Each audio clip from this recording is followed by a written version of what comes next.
সকাল সকাল ঘুম থেকে উঠেই চলে এলাম গঙ্গার ঘাটে গঙ্গা স্নান করতে, আর তোমাদেরকেও একটু গঙ্গা মায়ের দর্শন করিয়ে দিলাম। তো সকলের দিন শুভ হোক, সকলেই ভালো থাকো, সুস্থ থাকো।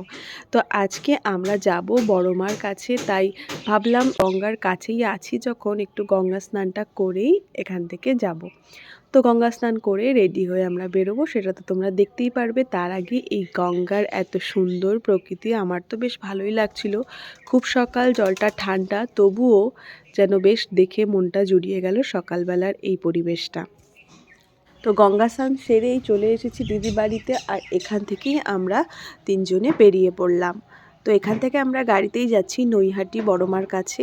গাড়িতে আমাদের এখান থেকে আধা ঘন্টা মতো লাগবে। তো বেশ ভালোই লাগছিল, অনেক দিন ধরেই ইচ্ছে ছিল একটু বড় মায়ের কাছে যাব, নতুন বছরের শুরুটা সেখান থেকে গিয়েই করব ভেবেছিলাম। যাই হোক, কোনো কারণে সেটা হয়নি সেই মুহূর্তে।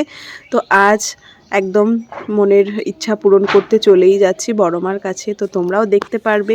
আর তো এই সময় তো বড় মায়ের ওখানে অনেকেই তোমরা গেছো হয়তো ইতিমধ্যে, ভীষণই ভিড়। তো কথা বলতে বলতে আমরা কিন্তু চলে এসেছি নৈহাটি বড় মার মন্দিরের সামনে।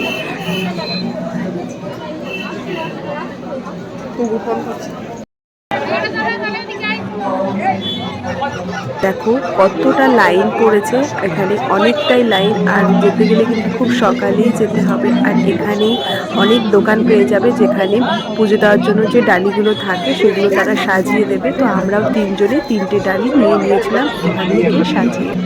তারপরে চলে যেতে হয়েছিল লাইনে। বেশ কিছুটা লাইন দেওয়ার পর আমরা মায়ের সামনে পৌঁছেছিলাম।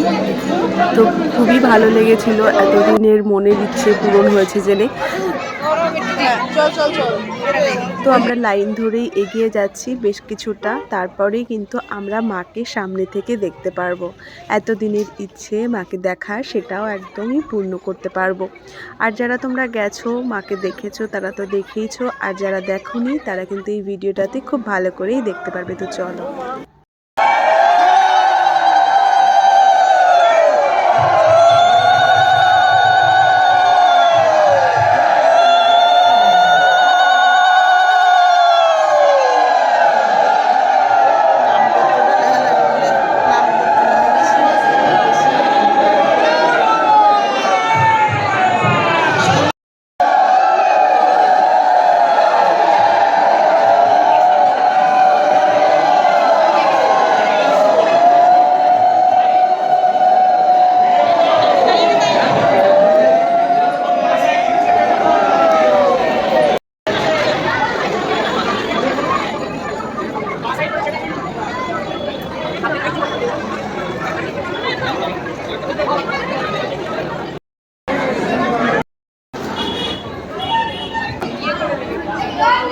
এরপর আর ক্যামেরাটা অ্যালাউ ছিল না, ভিডিও করার পারমিশন ছিল না, তাই এতটাই তোমাদেরকে দেখাতে পারলাম। আমাদের পুজো দেওয়াও হয়ে গেছে, এবার আমরা বেরিয়ে পড়ছি।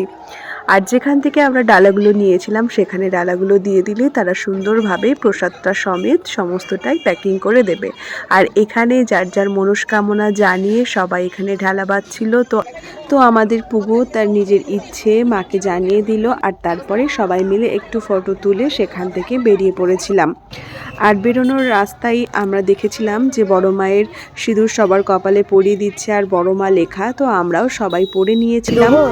আমাদের দিনটা তো আজ বেশ ভালো কাটলো। তো সকলের জন্য মায়ের কাছে প্রার্থনা করি মা যেন সকলকে ভালো রাখে, সুস্থ রাখে।